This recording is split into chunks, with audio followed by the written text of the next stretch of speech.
नमस्कार, news on India में आपका स्वागत है। आपके साथ मैं धर्मराज सिंह।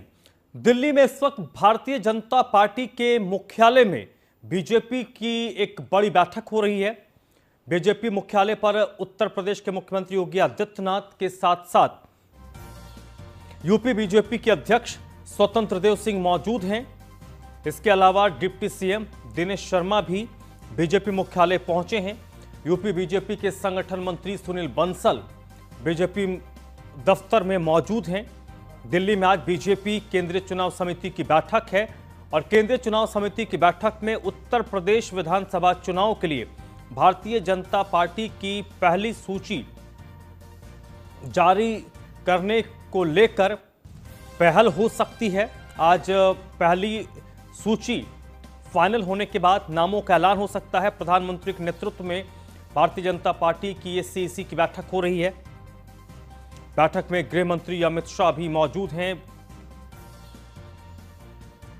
और इस बैठक में भारतीय जनता पार्टी के राष्ट्रीय अध्यक्ष और पूर्व राष्ट्रीय अध्यक्ष राजनाथ सिंह वर्चुअल माध्यम से जुड़ेंगे। बताया जा रहा है कि तकरीबन 175 प्रत्याशियों के नाम पर मुहर लग सकती है, यानी कि जो पहली सूची जारी होगी उसमें कम से कम 100 से ऊपर उम्मीदवारों का नाम होगा और इसमें सबसे पहले जहां पर पहले और दूसरे चरण में चुनाव हैं, उन विधानसभा सीटों के लिए नामों का ऐलान किया जाएगा। आज शाम तक भारतीय जनता पार्टी के प्रत्याशियों की पहली सूची आ सकती है। लगातार पिछले 2 दिनों से बीजेपी दफ्तर में बीजेपी कोर ग्रुप की बैठक हो रही है।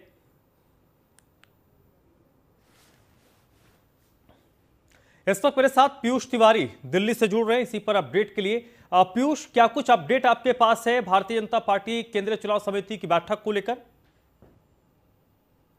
जी देखिए, इस वक्त हम भारतीय जनता पार्टी मुख्यालय में ही मौजूद हैं और अब बैठक जो है कहीं ना कहीं शुरू हो चुकी है। अगर हम बात करें तो केंद्रीय चुनाव समिति की जो बैठक है वो आज होने वाली है और इस बैठक में तमाम जो भारतीय जनता पार्टी से जुड़े हुए पदाधिकारी हैं वो मौजूद रहेंगे। खुद सीएम योगी यहाँ पे पहुँच गए हैं, गृह मंत्री अमित शाह पहुँच गए हैं, जो बीजेपी के प्रदेश अध्यक्ष हैं स्वतंत्र देव सिंह या दोनों डिप्टी सीएम हैं वो यहाँ पे पहुँचे हुए हैं और निश्चित तौर पर जो संगठन के महामंत्री हैं, प्रदेश के जो महामंत्री हैं संगठन के सुनील बंसल, वो भी यहाँ पे पहुँच चुके हैं और तमाम जो और भी लोग हैं जो कोरोना कहीं ना कहीं पॉजिटिव हो गए थे, चाहे जेपी नड्डा की हम बात करें, राजनाथ सिंह की बात करें। अगर ये भी खबर आ रही है कि नितिन गडकरी भी इस बैठक में शामिल हो सकते हैं। वर्चुअली तौर पे तमाम जो नेता हैं वो भी जुड़ेंगे भारतीय जनता पार्टी के। और सीटों पर जिस प्रकार से 2 दिनों से लगातार भारतीय जनता पार्टी चिंतन और मंथन कर रही थी कि किस प्रकार से प्रत्याशियों को किन प्रत्याशियों को टिकट दिया जाए, उसको लेकर कहीं ना कहीं जो नाम है वो फाइनलाइज शॉर्टलिस्ट कर लिए गए हैं। पिछले 2 दिनों में लगातार बड़ी बड़ी जो बैठकें चली, लगातार देर रात तक बैठक चली। कल की अगर हम बात करें तो देखिए करीब 11 बजे से ये बैठक कल शुरू हुई थी और देर रात 1:30 बजे तक ये बैठक चली, जिसमें अगर हम बात करें रात में देर रात अनुप्रिया पटेल को बुलाया गया। उनके साथ जो राजेश पटेल हैं, आशीष पटेल हैं, वो भी उसमें शामिल हुए। इसके साथ ही संजय निषाद को भी गृह मंत्री अमित शाह ने बुलाया, उनके साथ उनके बेटे भी मौजूद थे। तो तमाम तरीके की जो भारतीय जनता पार्टी की रणनीतियाँ है वो कहीं ना कहीं भारतीय जनता पार्टी ने अब शुरू कर दी है। प्रत्याशियों के नाम भी जल्द ही फाइनल हो जाएंगे, क्योंकि प्रधानमंत्री वर्चुअली तौर पर इस बैठक में जुड़ेंगे। जिस प्रकार से कोरोना का प्रसार हो रहा है तो कहीं ना कहीं सुरक्षा के लिहाज से या कोरोना को देखते हुए प्रधानमंत्री वीडियो कॉन्फ्रेंसिंग के जरिए इस बैठक में जुड़ेंगे। और जिस प्रकार से प्रत्याशियों के लिस्ट को शॉर्ट लिस्ट किया गया, अब एक सीट पे कम नाम, कहीं जहां विवादास्पद सीट है या जहां 2 प्रत्याशी कांटे की टक्कर वाले प्रत्याशी है, दोनों ही प्रत्याशी अपना वजूद रखते हैं। कुछ ही सीट ऐसी है जिन पे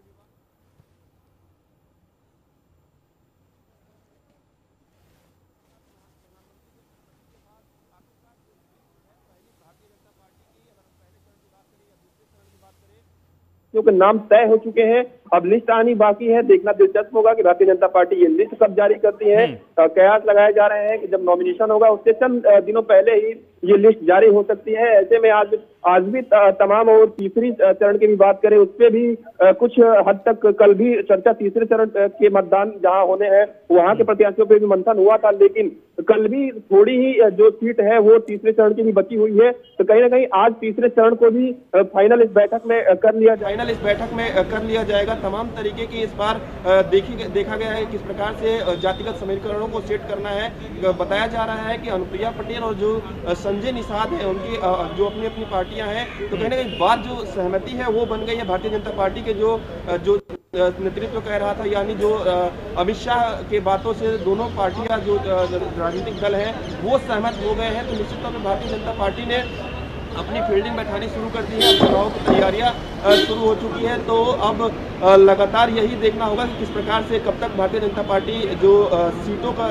जो नाम है प्रत्याशियों को वो सामने लाती है, क्योंकि प्रत्याशी लगातार किस प्रकार से प्रत्याशियों को भी अब चुनाव में जाना होगा, चुनाव की तैयारियां करनी होगी। तो भारतीय जनता पार्टी दोनों ही चीजें देख रही है कि किस प्रकार से जल्द से जल्द इस लिस्ट को जो है वो फाइनल कर दिया जाए, ताकि प्रत्याशियों को चुनाव में तैयारी करने का मौका भी मिल सके।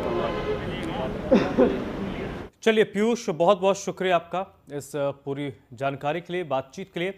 बढ़ते आगे, उत्तर प्रदेश के मुख्यमंत्री योगी आदित्यनाथ अयोध्या से चुनाव लड़ सकते हैं। योगी आदित्यनाथ का नाम अयोध्या से चुनाव लड़ने को लेकर सामने आ रहा है। बीजेपी नेताओं के बीच मुख्यमंत्री के अयोध्या से चुनाव लड़ने पर सहमति बन गई है और मुख्यमंत्री योगी आदित्यनाथ अयोध्या से चुनाव लड़ेंगे या नहीं लड़ेंगे, इसको लेकर जो पसोपेश की स्थिति बनी है वो आज क्लियर हो सकता है। आज शाम इसको लेकर ऐलान भी हो सकता है। आज बीजेपी उम्मीदवारों की पहली लिस्ट जारी होगी और माना जा रहा है कि पहली लिस्ट में ही मुख्यमंत्री योगी आदित्यनाथ का भी नाम हो सकता है। मुख्यमंत्री योगी आदित्यनाथ अयोध्या से चुनाव लड़ सकते हैं और ये एक बड़ा मैसेज होगा अगर मुख्यमंत्री योगी आदित्यनाथ अयोध्या से चुनाव लड़ते हैं।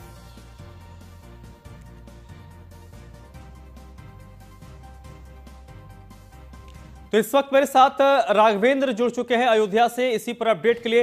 राघवेंद्र, अयोध्या में किस तरीके की चर्चाएं हैं, क्योंकि अयोध्या से योगी आदित्यनाथ चुनाव लड़ेंगे, इसकी मांग भी लंबे वक्त से अयोध्या के कुछ नेता संत समाज की तरफ से उठ रही थी, लेकिन पिछले 24 घंटों में जो अपडेट आया है दिल्ली दरबार से, उसके बाद किस तरीके के रिएक्शंस अयोध्या में है? बिल्कुल, देखिए धर्मराज, मुख्यमंत्री योगी आदित्यनाथ का एक सा रिश्ता रहा अयोध्या से।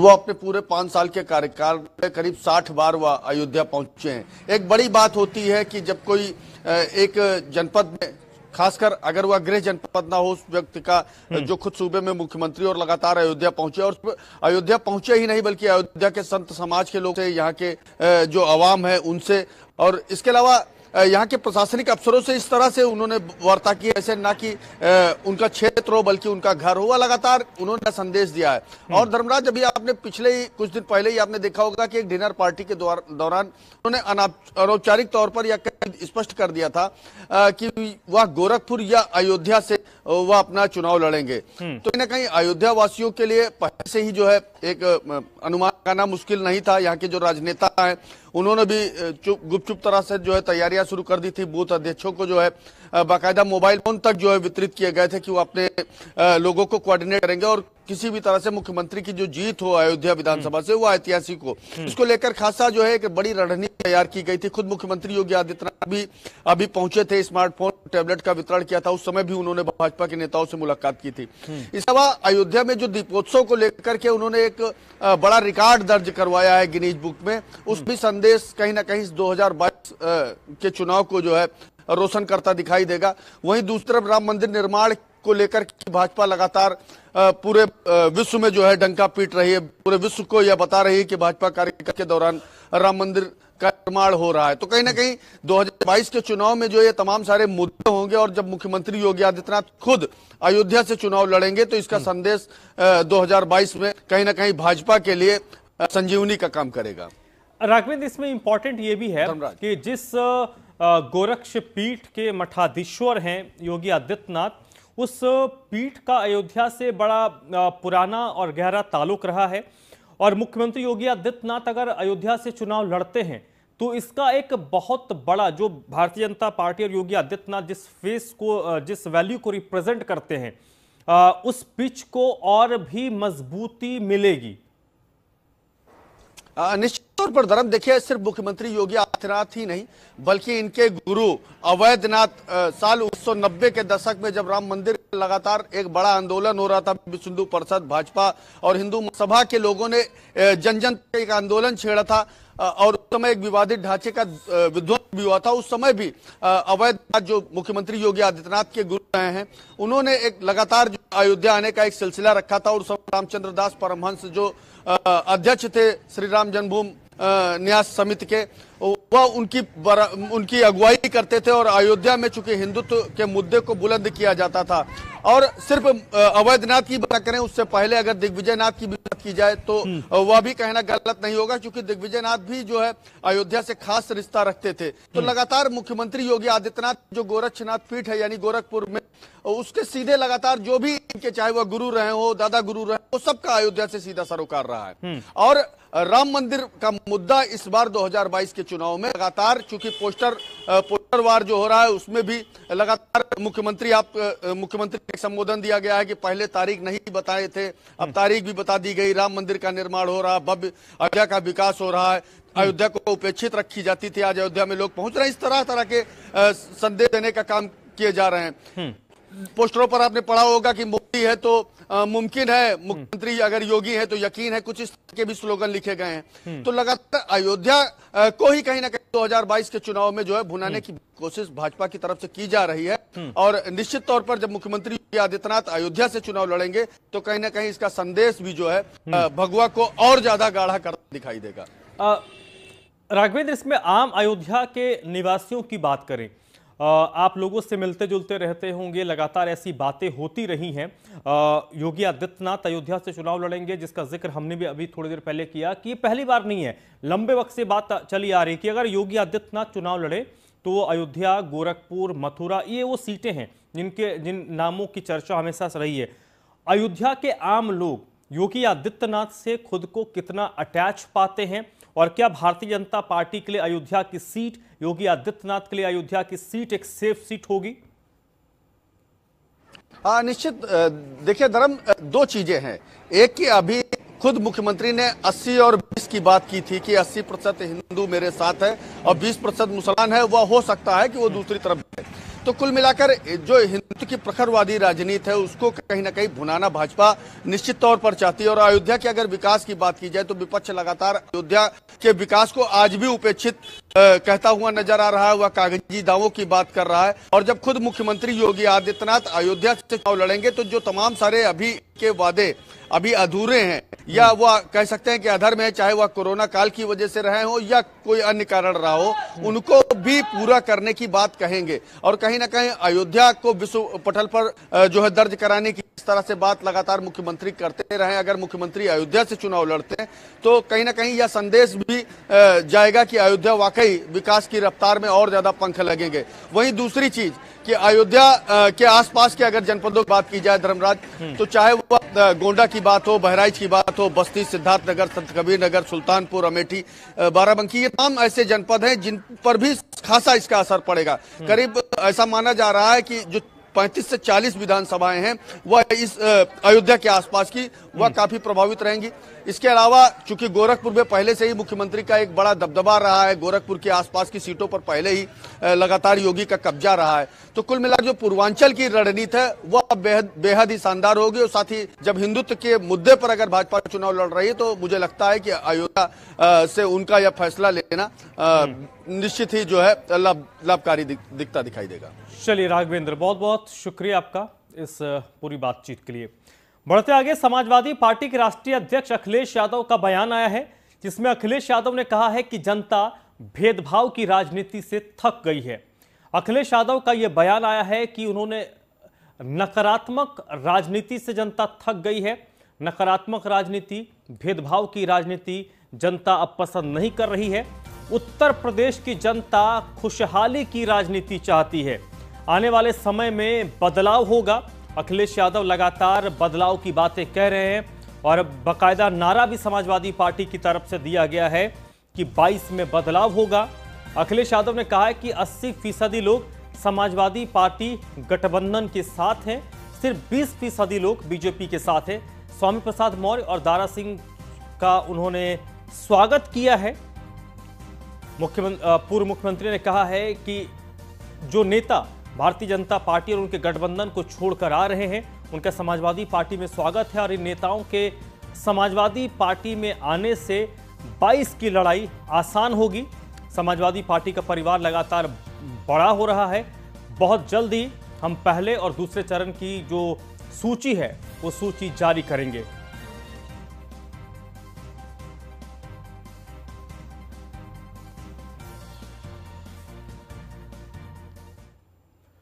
बीएसपी ने मथुरा के कुछ सीटों के लिए अपने प्रत्याशियों के नामों का ऐलान किया है। मांट विधानसभा क्षेत्र से पंडित श्याम सुंदर शर्मा का नाम बीएसपी की तरफ से तय किया गया है। पंडित श्याम सुंदर शर्मा 8 बार से लगातार विधायक रहे हैं, उच्च शिक्षा मंत्री भी रह चुके हैं और एक बार फिर से बसपा ने पंडित श्याम सुंदर शर्मा पर दांव खेला है। गोवर्धन विधानसभा से पूर्व विधायक राजकुमार रावत का नाम तय किया गया है। बलदेव विधानसभा क्षेत्र से एडवोकेट अशोक कुमार सुमन बसपा का प्रतिनिधित्व करेंगे। यह क्षेत्र आरक्षित है। विधानसभा क्षेत्र छाता की बात करें तो यहां से बीएसपी ने सोहनलाल ठाकुर को अपना उम्मीदवार बनाया है। मथुरा वृंदावन से चौधरी जगबीर सिंह बसपा के प्रत्याशी होंगे।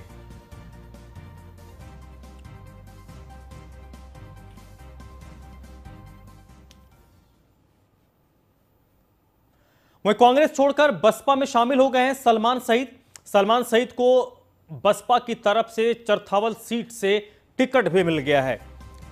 सलमान सईद कांग्रेस में हुआ करते थे, लेकिन चुनाव से पहले उन्होंने बसपा का दामन थामा और दामन थामने के साथ ही चरथावल सीट से बसपा ने उनको अपना उम्मीदवार भी बना दिया है। सलमान सईद चरथावल सीट से बसपा के प्रत्याशी होंगे। बड़ी बात यह है कि इनके भाई इमरान मसूद, जिन्होंने समाजवादी पार्टी का दामन थामा है, इमरान मसूद के भाई नुमान मसूद को भी गंगोह से बसपा ने अपना उम्मीदवार बनाया है।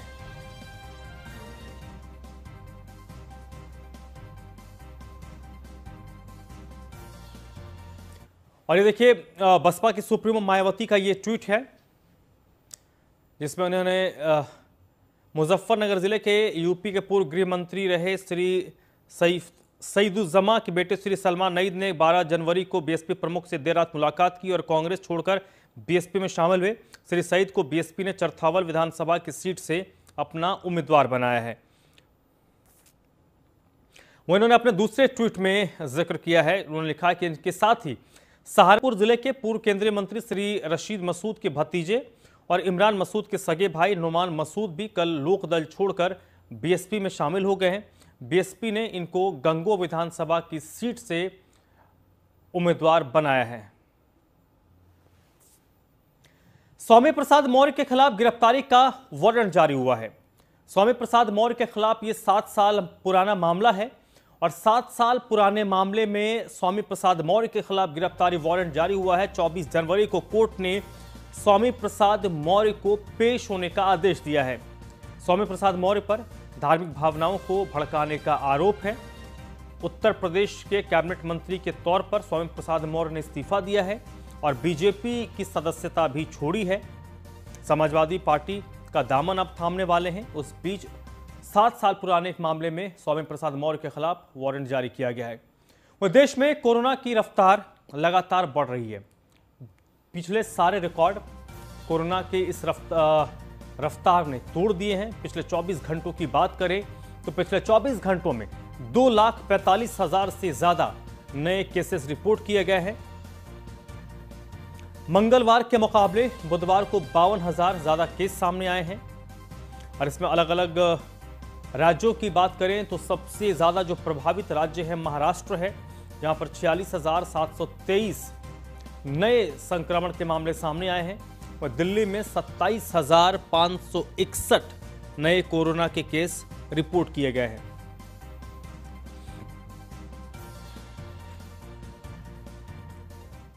वहीं कोरोना के लगातार बढ़ते मामले को देखते हुए प्रधानमंत्री नरेंद्र मोदी ने आज बैठक बुलाई है।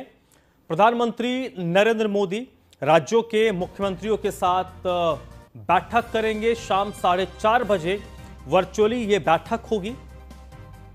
जिसमें राज्यों के मुख्यमंत्री राज्यों के हालात से प्रधानमंत्री को अवगत करवाएंगे।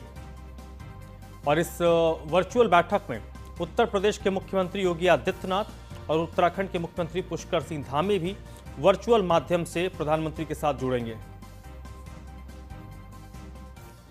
अमेठी में आचार संहिता का पालन कराने के लिए खुद उतरे एसपी दिनेश सिंह ने कमान संभाली है। उन्होंने अमेठी कस्बे में प्रत्याशियों और पार्टियों के समर्थित लोगों की गाड़ियों पर लगे पोस्टर और बैनर को हटाकर आदर्श आचार संहिता का उल्लंघन करने वालों पर कार्रवाई की। इसके साथ ही कोरोना गाइडलाइंस का पालन करने के दिशा निर्देश भी दिए। चुनाव आयोग ने एक सी विजिल ऐप दिया है। यदि आप कहीं भी चुनाव आचार संहिता का आदर्श आचार चुनाव आचार संहिता के अनुपालन के बारे में हमने यहाँ पर अनुपालन प्रस्तुत कराने के लिए यहाँ पर गश्त की, पेट्रोल किया और जो लोग आचार संहिता का उल्लंघन कर रहे थे उनको चेतावनी दी और उल्लंघन को हटवाया। इसके साथ ही साथ कोरोना के प्रति जागरूकता हमें उत्पन्न करने के लिए लोगों को जागरूक किया कि मास्क पहने, कोरोना के कोविड-19 के प्रोटोकॉल का पालन करें। साथ ही मैंने लोगों को सी विजिल ऐप जो कि माननीय चुनाव आयोग के द्वारा लॉन्च किया गया है, जिसके माध्यम से वो किसी भी शिकायत को दर्ज कर सकते हैं, उसके बारे में भी लोगों को अवगत कराएं। फतेहपुर में शांतिपूर्वक चुनाव कराए जाने को लेकर प्रशासन ने तैयारियां शुरू कर दी हैं। डीएम अपूर्वा दुबे और एसपी राजेश कुमार सिंह ने पुलिस प्रशासनिक अधिकारियों और पुलिस बल के साथ लोगों से निर्भीक होकर मतदान की अपील की। साथ ही शहर के मुख्य मार्गों से होकर लोगों को मतदान के लिए जागरूक किया।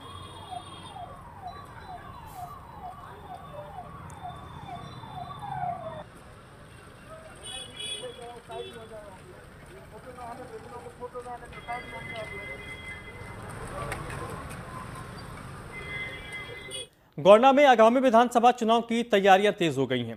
क्षेत्र में शांति व्यवस्था बनाए रखने के लिए शहर के अलग अलग इलाकों में पैरामिलिट्री फोर्स और पुलिस बल ने फ्लैग मार्च किया है। पुलिस अधीक्षक ने चेतावनी देते हुए कहा है कि गोंडा जिले में 27 फरवरी को होने वाले विधानसभा चुनाव में अगर कोई भी व्यक्ति गड़बड़ी फैलाने का प्रयास करेगा तो उन सभी के खिलाफ कठोर कार्रवाई होगी।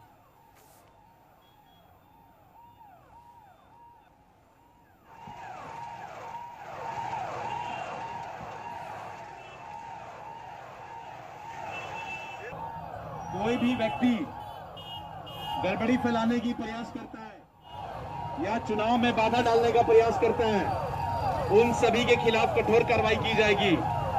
27 फरवरी को जनपद गोंडा में विधानसभा चुनाव कंडक्ट करवाया जाएगा।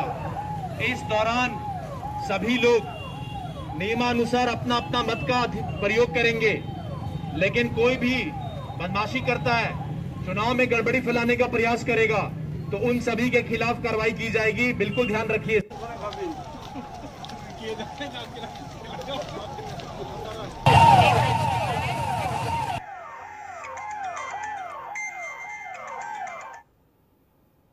इस बुलेटिन में फिलहाल इतना ही।